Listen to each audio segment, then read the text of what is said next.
아무래도 이 바람이 심상치가 않습니다. 올봄 판문점에서 시작해서 말이죠. 가을 평양까지 이 한반도에 평화의 훈풍이 불고 있는데 맞습니다. 이 평화의 바람과 맞물려서 북방 경제에 대한 관심, 기대, 훈풍의 바람이 살랑살랑 불고 있는 것이 왠지 심상치가 않아요. 맞습니다. 포항이 이제 북방 경제 교류에 있어서 어떤 가능성과 또 강점들을 갖고 있는지 우리가 오늘 콕콕 시시콜콜 짚어보도록 하겠습니다. 오늘 훈풍을 타고 대구에서 날아오신 교수님이 계십니다. 우리 영남대학교 교수님 누구죠?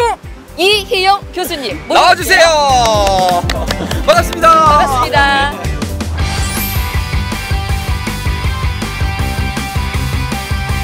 아니 근데 교수님, 네. 북방 경제 우리가 말은 많이 하는데 네.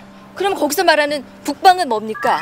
그거부터 들어야겠어요. 이걸 조금 어렵게 생각하시면 어려운데 쉽게 생각하시면 됩니다. 우리 포항에는 죽도시장이 있죠. 네. 죽도에 있는 시장이 죽도시장이고 북방에 있는 경제가 북방 경제인데 북방은 우리를 기준으로 북쪽에 위치한 지역의 경제를 설명한다고 이해하시면 쉬울 것 같습니다. 오, 한국이 이렇게 있고 넘어가서 네. 북한이 있으며 그 위에 중국이 있고 그 위에 러시아를 이렇게 그렇죠. 싸잡으면 북방이다. 네, 그래서 이렇게. 가장 중요한 것은 기존의 경제 단위는 국가의 국경 단위로 이루어졌는데 저희가 오늘 이야기하고자 하고는 이런 북방 경제는 여러 국가가 같은 공간을 맞대어서 사용하기 때문에 더욱더 큰 의미가 있다고 설명드릴 수 있을 것 같습니다. 뭔가 가슴이 벅차다. 그러니까요. 스케일이 커. 벌써 약간 알 것 같아요. 이야, 들어보자고. 예?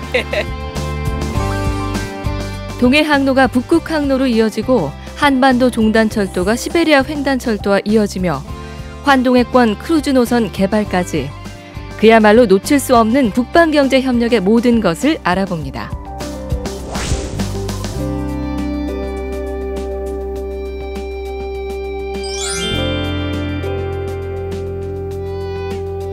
북방 경제를 이해하실 때 첫 번째 이제 방금 저희가 지리적 개념으로 이해를 하셨다면 나라들의 서로의 입장을 조금 더 살펴보면 재밌는데요. 이 지금 우리나라를 포함해서 여기 북방 경제 권역에 있는 국가는 그 한 나라의 영토, 국경선을 기준으로 하지 않고 서로 맞물려 있는 공간들을 함께 사용하고 있는 구조입니다. 그리고 경제적 특징으로 보면 여기에 어마어마하게 많은 천연자원들이 또 있습니다. 그래서 천연자원들이 부족한 우리나라와 같은 국가에서는 천연자원들의 에너지 수입 같은 것으로 물건들을 만들어서 다시 이들 지역에 재수출을 할 수 있는 이런 상호 보완적인 특징도 있고요. 제가 이제 뜨겁게 20대를 보내면서 사랑에는 국경이 없다 이리 생각을 했는데 이야기를 듣다 보니까 경제도 국경이 좀 이제 없어지는 건 아닌가. 그러니까요. 뭐 이런 생각이 좀 들기도 하는데 말씀이 나와서 얘기인데요. 그 북한 얘기가 잠깐 나왔었잖아요. 요즘 또 남북관계가 워낙에 평화와 훈풍의 관계로 가고 있으니까 이런 부분이 어떻게 좀 긍정적인 요소가 되나요? 예, 맞습니다. 북방 경제라고 하면 북한을 빼고는 생각할 수가 없는데요.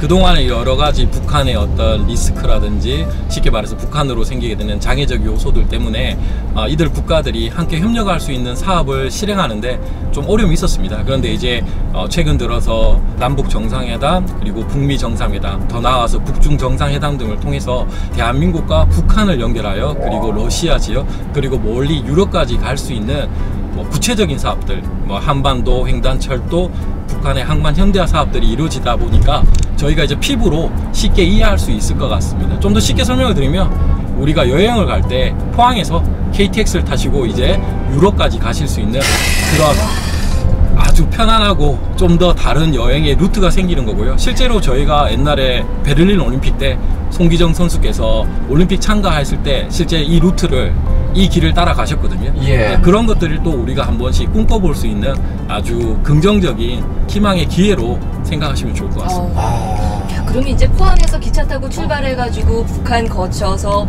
중국으로 이제 그 러시아까지 가가지고 유럽까지? 그렇지. 이제 사이다하고 계란은 많이 팔린다는 얘기예요. 결국에는. 그러니까요. 이게 예전에 교과서 보면은 많이 나왔던 얘기 중에 하나였던 것 같아요, 사실. 맞습니다. 우리가 남북이 통일이 되면은 기차를 타고 유럽도 갈 수 있고, 네. 중국도 갈 수 있고, 러시아도 갈 수 있고, 물류가 발달하게 된다, 뭐 이런 얘기 했는데. 꿈 같은 얘기인 줄 알았죠. 이게 눈앞에 이제 왔네. 그러니까. 이야. 어떻게 이럴 수가 있어요. 그러게. 바로 나도 지금 표 끊어야 될 것 같은 생각도 막 들고. 그러니까요. 지난 평양 정상회담에서 남북 경협과 관련해서도 구체적인 합의가 이루어졌습니다. 남북은 올해 중으로 동해선과 서해선 철도, 그리고 도로 연결을 위한 착공식을 갖기로 한 건데요. 이런 사업들이 완성되면 물류에 큰 변혁이 예상됩니다. 독일차 BMW가 올해부터 사용하겠다고 발표한 유라시아 물류망입니다. 독일 바이에른주에서 시베리아 철도를 거친 뒤 핫산 기점에서 다시 남으로 내려와 중국 다롄 인근 잉커우항에서 배로 부산항으로 가게 됩니다. 유라시아 물류망을 이용하면 기존 해상 수송기간 60일보다 무려 25일을 단축할 수 있습니다. 그런데 이 물류가 시베리아 횡단철도 핫산 기점에서 북한 나진을 거쳐 동해선을 타고 바로 내려오게 되면 독일에서 포항까지 보름이면 닿을 수 있습니다. 그야말로 물류 혁신이 일어나는 겁니다. 길이 열리고 앞으로 한북러 경제협력이 활발해지면 포스코와 삼성, LG 등 경북에 생산지를 둔 기업들이 유라시아 물류망을 적극 이용할 것으로 기대됩니다. 실제로 포항 영일만항은 한북러 경제협력의 가능성을 확인한 곳입니다. 2014년부터 2015년까지 나진 핫산 프로젝트의 시범 사업으로 시베리아산 유연탄이 북한 나진항을 통해 영일만항으로 들어온 겁니다. 영일만항은 당초에 건설되기를 북방물류 거점 항만으로 건설했습니다. 북방시대에 북한 나진과 또 러시아의 핫산과 이어지는 가장 근접한 컨테이너 항으로 인해서 나진 핫산 프로젝트가 2014년도와 2015년도에 두 차례에 걸쳐 성공적으로 추진된 바가 있습니다. 그래서 남북 시대가 열리면은 일자리가 늘어나고 또 물동량도 늘어나고 그리고 지역 경제가 활성화되는 그 일석삼조의 역할을 할 것입니다.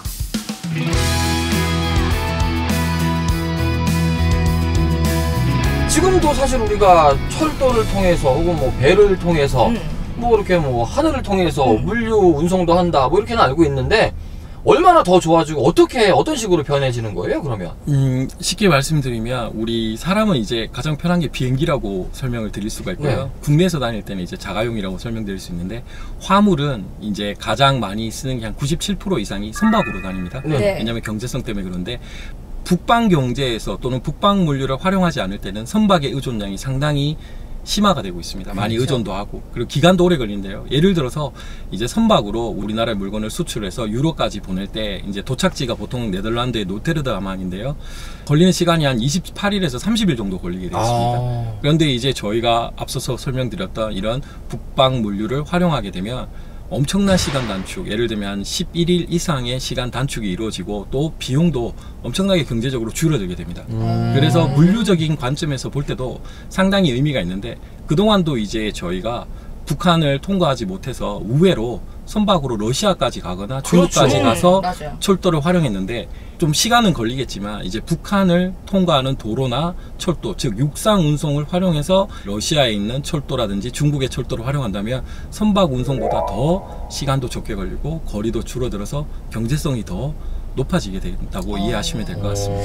근데 저 그 생각이 났어요. 그 몇 년 전쯤이었던 것 같은데 나진항에서 영일만항까지 이렇게 선박으로 그 석탄 실은 선박이 이렇게 들어왔다고. 나진 핫산 프로젝트라고 얘기를 하는데 그러게요. 이걸 쉽게 설명드리면 남북러의 합작 팀을 이룬 복합물류 사업이라고 이해하시면 됩니다. 우리가 자랑하는 포스코에서 철을 만들기 위해서 철광석을 녹여야 되는데요. 그 녹일 때 원료로 쓰는 게 이제 우리 석탄 중에도 높은 발화점에서 녹는 유연탄이라고 있습니다. 그래서 러시아산 유연탄을 핫산에서부터 나진까지는 56km 정도 될 것 같은데 철도로 운반하고요. 네. 나진항에서 다시 선박을 통해서 포항으로 영일만항으로 저희가 수입해왔던 프로젝트인데 이제 상당히 경제성도 있고 의미도 있는 사업이었는데 아쉽게도 2016년에 북핵 위협 리스크 때문에 잠정적으로 중단이 됐습니다. 그런데 이제 최근 들어서 이 중단되었던 나진 핫산 프로젝트가 다시 재개될 것이라는 희망적인 기대와 관측이 높아지게 돼서 저희가 좀 더 관심을 가질 필요가 있는 것 같습니다.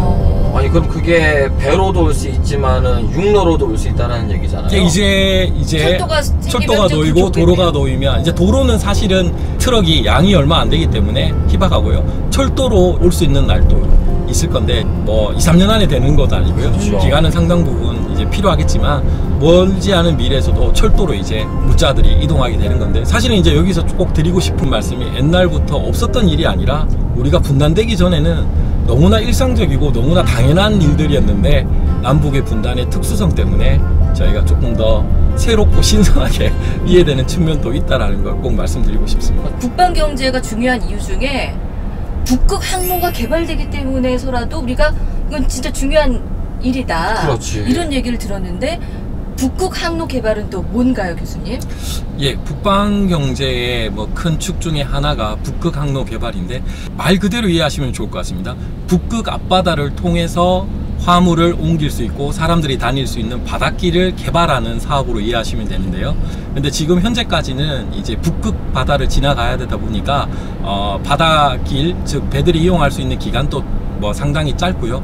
그리고 또 물동량, 화물도 그렇게 많지도 않고, 또 얼음을 깨고 다녀야 되는 특수한 선박인 세빙선을 사용해야 되기 때문에 경제성이 높지를 않다고 했는데, 이제 먼 미래를 내다보면은 뭐 좀 씁쓸한 얘기입니다. 지구가 너무 더워져서 지구온난화.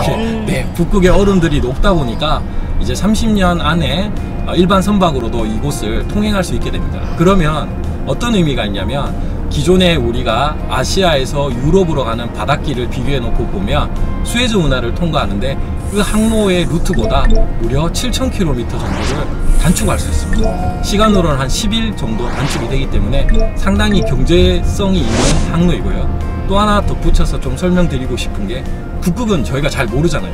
미지의 세계인데 그 앞바다에 무궁무진한 천연 자원이 있습니다.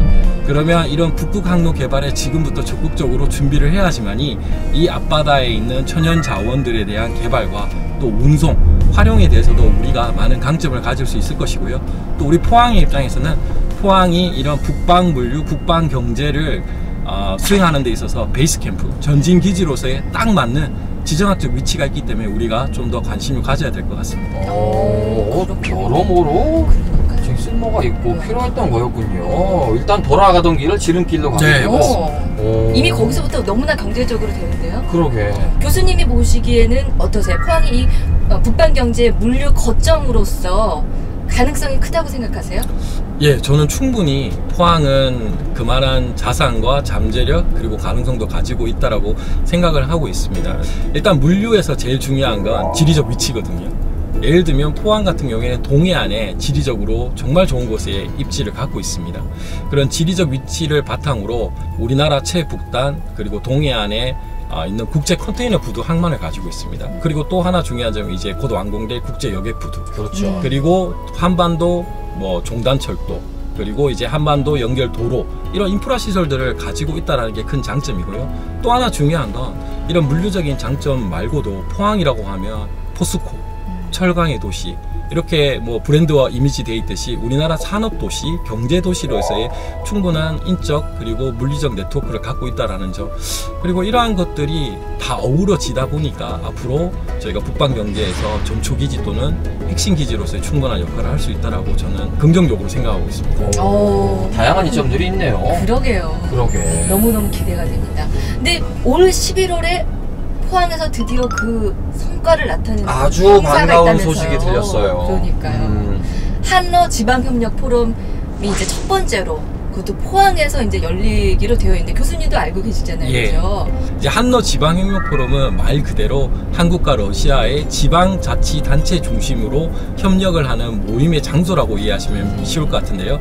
사실 이건 2017년 블라디보스톡에서 개최된 한러 정상회담 때 양국의 정상이 협의하고 공동으로 합의해서 이제 올해가 1회째인데요. 참가하는 도시들의 면모를 보면은 이제 우리나라 같은 경우에는 개최 도시인 우리 포항시를 비롯해서 17개의 광역단체, 그리고 러시아에는 이제 사할린주, 하바롭스크주, 극동연방구에 속해 있는 9개의 주가 참가하는 거대 행사입니다. 제가 볼 때는 아마 포항시 역사 이래 최대의 국제 행사라고 이해하시면 좋을 것 같고요. 11월을 알고 있어요. 그죠? 뭔가 포항이 한번 들썩일 것 같다라는 기대감도 굉장히 커요. 어떤 내용들이 좀 오고 가고 할까요? 가장 중요한 건 참가하는 지방자치단체 중심의 이제 통상, 경제, 교육, 문화, 과학, 연구, 인적 교류 이런 모든 분야에서 상호 협력할 수 있는 공통의 관심거리들을 발굴도 하고요. 또 이것들을 실질적으로 사업화로 만들 수 있는 게 가장 첫 번째 의의고요. 또 하나 의의를 보면 이런 자치단체뿐만 아니라 경제단체 또 그리고 더욱 반가운 건 우리가 지역의 중견 중소기업들이 이들 러시아 극동지역으로 진출할 수 있는 좋은 비즈니스 기회장으로 이제 역할을 할 수 있다는데 큰 의미를 우리가 좀 찾으면 좋을 것 같습니다. 그럼 이제 이 포럼에는 뭐 저는 교수님 같은 분들만 참여를 하는 줄 알았는데 아닙니다. 그런 기업체들도 이제 참가를 해서 적극적으로 그 방법을 모색을 해볼 수 있겠네요. 네. 아니 오늘 교수님 덕분에 저희가 좀 쉽게 북방 경제에 대해서 좀 알아본 것 같았어요. 그죠? 저 자신감이 생겼어요. 나 이제 북방 경제 누가 네. 물어보면 얘기할 수 있을 것 같아요. 저도 그래요. 그죠? 아 저는 교수님 수업 들어가고 싶다. 이제 사실 앞으로 할 말이 더 많을 거예요. 이제 시작이잖아요, 교수님. 네, 맞습니다. 예, 앞으로 이제 있을 다양한 펼쳐질 미래들에 대해서 교수님에게도 저희가 자주자주 여쭤보도록 하겠습니다. 네. 오늘 말씀은 잘 들었습니다. 네, 고맙습니다. 감사합니다. 네, 감사합니다.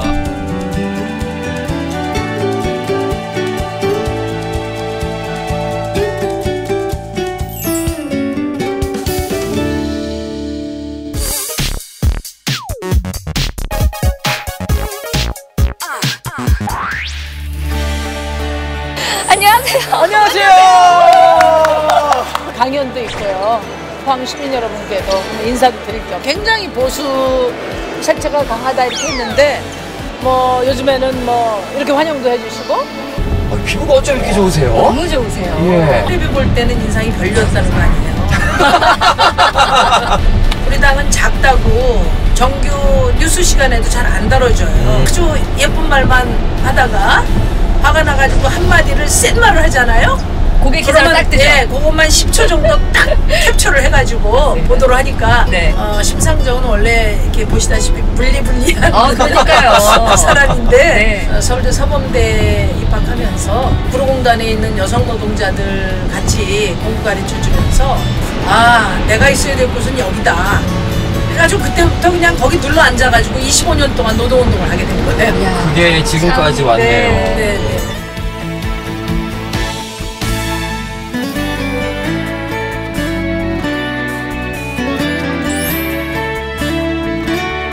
그렇게 이제 노동운동을 열심히 하시다가 그러다가 이제 2004년에 정계로 입문을 하셨는데 그때는 뭐 어떤 특별한 계기가 있으셨나요? 뭐 이게 사회적 약자들은 이 법도 멀고 정치도 멀고 뭐 누구한테 의지할 데 없고 막막하잖아요. 예. 그러니까 뭐 노동자들이나 자영업자들이나 뭐 농민들이나 또 뭐 장애인들 이런 네. 사회적 약자들을 위해서 어떤 제도나 법이 바뀌어야 되겠다. 그게 없이는 이렇게 뭐 사회운동만 가지고는 안 되겠다 이런 생각이 들어서 국회의원을 하게 됐죠. 그렇게 이제 큰 뜻을 갖고 국회로 들어오셨는데 들어오자마자 그냥 아주 그냥 빅스타가 되셨어요. 큰 소리 치셨죠? 완전 큰 소리 치셨죠. 장관도 임금 피크제에 동참하고 계십니까? 임원들 포함돼요 안 돼요? 기업에 여기 있는 국회의원들 포함돼요 안 돼요? 국회의원은 왜 1억 4천을 다 받아야 되고 양심이 있어야 될 거 아니에요 양심이. 환경부 답변은 몰랐다는 거 아니에요? 몰랐다. 그 무슨 놈의 자세가 그래요 진짜. 있을 뭐 때 하는 할 자리예요 도대체 환경부는. 아니, 전문가한테 다 맡기면 환경부가 뭐 할 필요 있어요? 의사들이 네? 할 부분은 의사한테 맡겨지고 자꾸 우리가 개입하면 어떡합니까? 그렇게 해서 그냥 계속 죽일 겁니까 사람들? 10억엔 당장 돌려줍시다. 그리고 10억엔 돌려줄 때 윤명세도 같이 보내버립시다 여러분.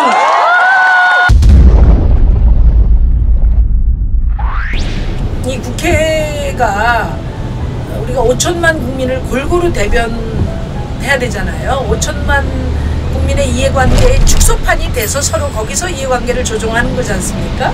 근데 제가 보기에는 한 500만만 대변하는 것 같아요. 말로만 민생을 하는데 전부 뭐 재벌 대기업들 도와주는 것은 전광석화처럼 하고 사회적 약자나 시민들한테 필요한 일은 그냥 몇 년이 돼도 이제 법안이 다뤄지지 않거나 폐기돼 버리니까. 그래서 제가 사명감에 열심히 했죠. 그런데 이제 더더군다나 정부가 이제 우리 외환 보유고 가지고 쉽게 말하면 돈놀이를 해서 돈을 버는 일에 돈을 잘못 투자를 해가지고 한 1조 7천억 정도 손해를 본 거예요. 예. 국민의 세금 1조 7천억 정도를 손해보게 하고 아무도 책임을 지지 않는다는 게 말이 돼요? 그냥 정책 실패라고 하면서 아무도 책임 하나 지질 않는 거예요. 그래서 제가 그 당시 이현재 부총리한테 이제 강하게 문제 제기를 해서 이런 사실이 있다는 것을 이제 인정받았죠. 깜짝 놀래더라고요. 노동운동만 하고 막 주먹만 흔드는 사람인 줄 알았는데 어떻게 저렇게 깊은 곳까지 다 알지? 막 이러면서. 그러니까요. 그 노장이신 분을 갖다가 야 그래가지고 그때 이후로 그런 말이 생겼대요. 공무원들 사이에서 심상정 질의서를 못 가면은 큰일 난다고. 깨진다 이거죠. 그러게. 그런 말까지 생겼다. 아니 보통 보면은 진짜 걸크러쉬, 심크러쉬 원래 성품이 마냥 그렇게 단단하지만은 않을 것도 같은데. 근데 그 이현재 장관이 이제 사석에서 저한테 그랬어요. 자기들이 그 관료들이 제일 상대하기 쉬운 사람들이 학자들이라는 거, 학자 출신 국회의원들이라는 거예요. 그분들은 공부한 게 많잖아요. 그러니까 자기가 아는 이론 가지고 막 이야기를 하면 의원님 잘 명심하겠습니다. 이러면 이제 되는 거예요. 근데 저희는 이론이 아니라 돈을 뭐 몇 조를 민생을 위해서 푼다고 하면 그 돈이 궁극적으로 누구한테 가냐? 대기업한테 가서 멈추냐? 아니면 정말 자영업자들한테 가냐? 우리 일반 시민들한테 가냐? 이거를 끝까지 따지거든요. 왜냐하면 우리는 서민을 대표한 국회의원이기 때문에 끝까지 그걸 따지거든요. 그래서 이현재 장관이 저 같은 사람이 참 상대하기가 힘들다는 거예요. 그래서 제가 이론적으로 많이 공부를 하거나 또는 뭐 성격이 강해서가 아니라 우리 국회가 국민을 대변하는 기관인데 다수 국민을 대변하는데 너무 소홀하니까 소수지만 저희가 더 강하게 목소리를 내야 됐죠. 물면 안 놉니까? 한번 물면 답이 나올 때까지 뭐 끝까지 몰고 들어가니까. 아니 얼마 전에도 약간 그 데자뷰 같은 모습이 또 펼쳐졌었잖아요. 김동연 경제부총리가 또 짤짤 매시는 모습을 또 보면서 갈팡질팡하니까 정치 공세가 더 강화되고 있다고 저는 보거든요. 법안 제출된 지가 얼마나 됐는데 지금 야당들이 발목 잡아서 안 해주고 있기 때문에 이게 안 되고 있다. 이렇게 이야기를 하시란 말이에요. 저는 갈팡질팡한 적은 없다고 생각을 하고요. 경제 정책에 대한 소실에 대해서는 변함없이 일을 했다고 생각을 합니다. 야당 이야기하는 거, 여당 이야기하는 거 다 하나씩 이렇게 걸고 넘어져야 균형이 있다 이렇게 생각하지 마시고. 아니 그런 뜻이 아니라니까요. 취지에 대해서 확고하고 분명하게 자신 있게 밀고 나가세요. 원래 경제 정책 이런 쪽에 조금 밝으신가 봐요. 뭐 박다기보다도 제일 중요한 게 민생이고 또 지금 우리나라가 OECD 국가 중에 한두 번째 가는 불평등 사회예요. 더구나 이제 우리 아들 딸들이 세계에서 가장 유능하고 공부도 많이 했는데 일자리가 없잖아요.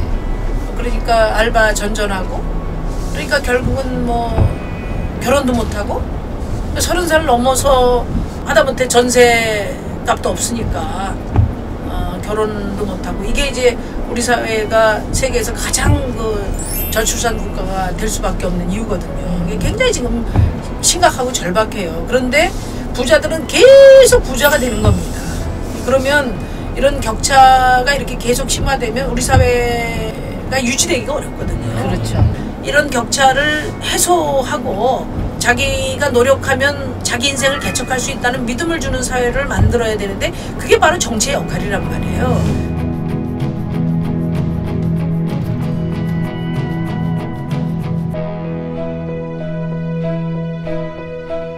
다양한 법안들 그리고 뭐 반짝반짝이는 법안들 하면은 의원님을 빼놓을 수가 없잖아요. 최초로 이제 발의한 것들도 너무나 많았죠. 그러게요. 저희가 뭐 다 들을 수는 없지만 이거 하나만큼은 내가 정말 잘한 것 같다. 의원님 자랑 한번 하자면 어떤 법안을 꼽을 수 있을까요? 제가 작년 대선 때 1호 법안으로 낸 게 슈퍼우먼 방지법이라는 거 있어요. 맞아요. 유명했죠. 맞습니다. 육아에 관한 거거든요. 우리나라가 지금 OECD 국가뿐만 아니라 전 세계적으로 출산율이 굉장히 낮아요. 출산율이 1 이하로 떨어졌거든요. 근데 왜 그러냐면 관점이 잘못돼서 그래요. 돈은 한 150조 썼어요 그동안에. 그랬는데 이걸 여성 문제로만 바라보니까 해법이 없는 거예요. 여성들도 자기 앞가림도 제대로 못하는데 애 낳기도 어렵고 낳아서 또 키워서 얘들이 정말 앞으로 잘 살 수 있을지도 걱정되고 그러니까 그렇죠. 책임 때문에 못 낳는 거거든요. 맞습니다. 그래서 제가 이 문제는 여성 문제만이 아니라 노동 문제이기도 하고, 왜냐면 엄마 아빠 노동 시간을 조정해서 아이 볼 수 있도록 해주면 굉장히 많은 게 해결되잖아요. 맞아요. 그리고 이제 지금은 또 여성들도 다 고학력자고 그러니까 여성들도 직장 생활을 계속 해야 되니까 육아휴직을 엄마하고 아빠하고 나눠서 하도록 하는 방안, 이런 것들을 이제 제가 법안에 담았어요. 다른 후보님들은 육아휴직 기간을 늘리는 경쟁을 했어요. 유승민 후보는 3년까지 늘리자. 그러게요. 그랬는데 제가 그랬죠. 유승민 후보님한테. 부인께서 직장생활 안 해보셨죠? 제가. 왜냐면은 뭘 잘못한 게 없어도 3년 동안이나 직장을 비우다가 다시 복귀하는 건 힘들어요. 맞습니다. 네, 경력 단절이 네, 되면. 네. 그래서 육아휴직을 늘리는 것보다는 육아휴직을 아빠하고 엄마가 나눠 쓰도록. 그런데 아빠들이 육아휴직 하기 싫어서 안 하는 거 아니잖아요. 눈치 보이고 이제 승진에 지장이 있고. 맞습니다. 예. 그러니까 못 하는 거니까 이걸 법으로 만들어서 이 법을 잘 지키는 기업은 예를 들어서 뭐 정부 조달 같은데 인센티브를 세게 주는 거죠. 정부가 지원해 주는 거죠. 그리고 안 지키면은 페널티를 좀 세게 물리고 해서 가정 친화적인 그런 기업을 유도해내야 돼요. 그렇게 되면 뭐 안 될 리가 없어요. 제가 덴마크 가보니까 거기는 남편들이 아이를 보고 엄마들이 직장생활하는 부부들이 꽤 있더라고요. 네. 그래서 내가 야, 이 나라 남자들 왜 이렇게 쿨하냐. 그래서 물어봤더니 그게 아니고 그 나라에는 여러 회사에서 남편이 육아휴직을 쓰면 승진에 인센티브를 준다는 거예요. 그러면 안 할 남자가 누가 있어요? 그렇죠. 그러니까 이렇게 전 세계적으로 아이를 안 낳는 나라, 그리고 앞으로 이거는 대한민국 재생산이 어렵다는 거 아니에요? 네. 이런 중대한 숙제를 놔두고 아니 대책이 왜 없습니까? 돈이 왜 없습니까? 그거 대책 만들려고 정치가 필요한 거 아니에요? 그러니까 충분히 저는 가능하다고 보고요. 아 진짜 그 대선 때 슈퍼우먼 방지법을 딱 얘기를 하셨을 때 저를 포함한 그 수많은 워킹맘들이 너무나 공감하고 너무나 쾌재를 부르고, 제가 그 예. 제목을 붙이게 된 배경이 뭐냐면 제가 이제 노동운동 했었잖아요. 네. 이제 권영길 의원님 모시고 또 단병호 의원님 모시고 제가 노동운동을 했는데, 제가 결혼하기 전에는 이분들이 어디 가서 날 소개할 때 아, 우리 심상정 국장은 슈퍼우먼이라는 거예요. 슈퍼우먼은 능력이 출중하다는 거 아니에요. 그러니까 칭찬해 주니까 제가 막 우쭐하고 그랬었어요. 근데 제가 결혼을 해서 네.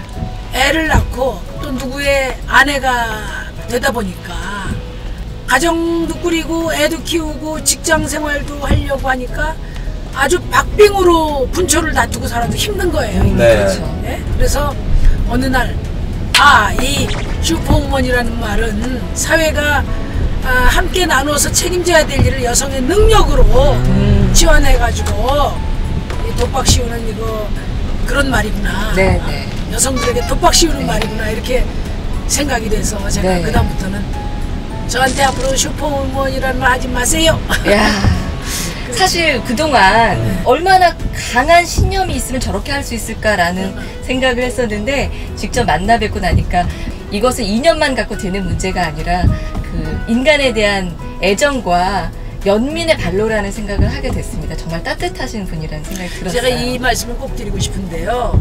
제가 이제 정치하면서 가장 많이 들은 얘기가 뭐냐면은 우리 친정어머니는 지금도 안쓰러우니까 그렇게 제가 싫어하는데도 말씀하시는데 이제 그만 고생했으면 큰 당 가서 해라.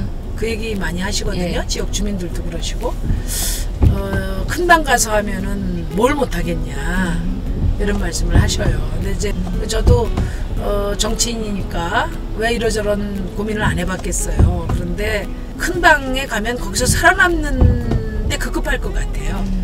작지만 그래도 경제 민주화, 복지, 또 노동권, 사회적 약자 이런 의제들을 선도적으로 계속 제시해서 정치를 리드해온 그런 정당 정치인이 바로 우리라고 생각하기 때문에 뭐 정치인이 꼭 길을 가려고 하면 우리 국민들이 가시밭길을 가게 되지 않겠나.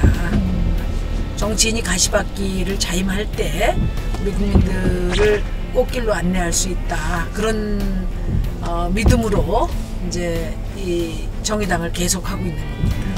자, 마지막 주제는 이제 당의 이야기를 해야 될 것 같아요. 맞습니다. 정의당이 지지율이 좀 많이 오르고 있어요. 하지만 또 이 포항에서는 아직은 조금 약세인 건 어쩔 수가 좀 없거든요. 정의당이 내세우는 얘기들 중에서 빼놓을 수 없는 게 바로 선거제 개편이죠. 그렇죠. 네. 예. 도대체 어떤 문제가 있길래 우리 국회의원 선거 제도를 좀 개편해야 된다라고 이렇게 말씀을 하시나요? 그러니까 이제 우리 국민들은 다 1인 1표거든요. 네. 1인 1표 표값은 동등해야 되잖아요. 그런데 우리 국회의원들 당선된 분들이 평균 한 45% 정도로 당선이 됐어요. 이제 당선자를 뽑은 45% 표값은 제대로 평가가 됐는데 이제 당선되지 않은 분들을 찍은 55% 더 많은 표가 있잖아요. 이 표는 그냥 사표가 돼버리고 어떤 그 유권자의 표값을 쳐받지 못한 거죠. 예. 1인 1표라는 국민주권주의에 부합하지 않는다는 거예요. 그래서 낙선자를 찍었던 55%도 정당에게 의석을 배분해 줘야 된다. 그래서 이게 연동형 비례대표로 바뀌어야 된다는 건데요. 예. 이 연동형 비례대표는 무슨 말이냐면 정당 지지율과 의석수를 일치시켜주는 겁니다. 그렇죠. 그러면 지금 정의당이 지금 한 15%를 받고 있잖아요. 예. 그러면 300석이니까 15%면은 45석 45석은 예. 돼야 되는 거죠. 현재 5석이죠. 네. 예. 그러니까 나머지는 비례로 채워서 지역구 당선자 플러스 비례를 합쳐서 정당 지지율만큼 의석수를 보장해주는 제도가 연동형 비례대표제고 독일에서 대표적으로 시행하고 있죠. 많은 국민들이 연동형 비례대표제 그러면은 무슨 얘기였어 했는데 참 의미 있는 얘기 있는 것 같아요. 내 한 표가 그대로 사표가 아니라 어느 쪽으로든 의미 있게 전달이 된다라는 이야기니까 이 부분은 의석수 만드는데 기여가 되는 거죠. 그렇죠. 한번 깊이 있게 고민해 보실 필요가 있을 것 같습니다. 예. 앞으로 정의당 어떻게 나가야 될까요? 네. 정의당이 힘을 키워서 네. 제1야당쯤 되면 대한민국 정치가 많이 바뀌겠다 이렇게 생각하시는 시민들이 이제 많이 늘어났어요. 그래서 저희한테 지지도 보내주시고 후원도 해주시는데 문제는 이제 저 당이 너무 작아서 내가 표를 찍는다고 도움이 될까 당선될까 이런 이제 사표 심리가 작용해서 지지율이 더 낮은 게 아닌가 그렇게 생각되거든요.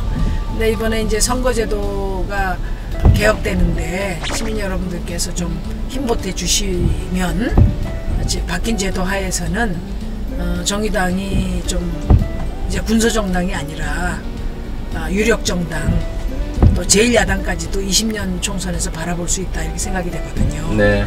다음 총선은 사실은 제1야당인 누군가 이걸 결정하는 선거예요. 왜냐하면 더불어민주당은 22년까지는 집권당이지 않습니까? 그래서 깨끗하고 정의롭고 유능하고 또 우리 시민들께서 걱정하는 것처럼 뭐 문제 제기는 하지만 뭐 실제 국정 운영을 잘 할 수 있겠어? 이런 의구심에 대해서도 대한 세력으로서의 실력과 또 역량을 갖춘 그런 정당으로 키워나가겠습니다. 네. 오늘 말씀이 유쾌하고 즐거웠어요. 네. 시민들이 원하는 게 이거예요. 맞습니다. 유쾌하고 즐겁게 하루하루 살 수 있게 만들어주세요가 요구였거든요. 마지막으로 저희가 우리 심상정 의원님의 유행어를 끝으로 보내드리도록 하겠습니다. 굳세어라 심상정! 네. 오늘 말씀 잘 들었습니다. 고맙습니다. 감사합니다. 고맙습니다.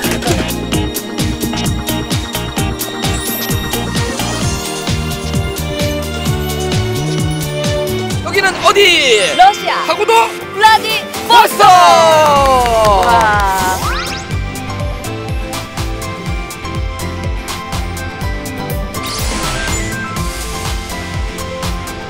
전 세계에서 가장 많은 철강석과 석탄을 보유한 나라 중에 하나가 러시아입니다.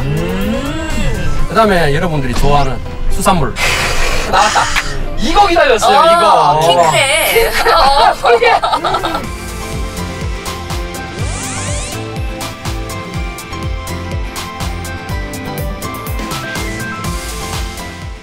좋아하지, 존경하지. 왜요? 왜? 좋아하시는 이유가 있을 거 아니에요? 이유는 무슨 이유예요? 나는 여자라서 존경하는 거라. 첫째도 건강, 둘째도 건강, 셋째도 건강. 예. 셋째도 정치, 둘째도 생치, 넷째도 정치, 다섯 번도 정치 하고 파이팅. 우리 국민들 좀 잘 살게 해주세요.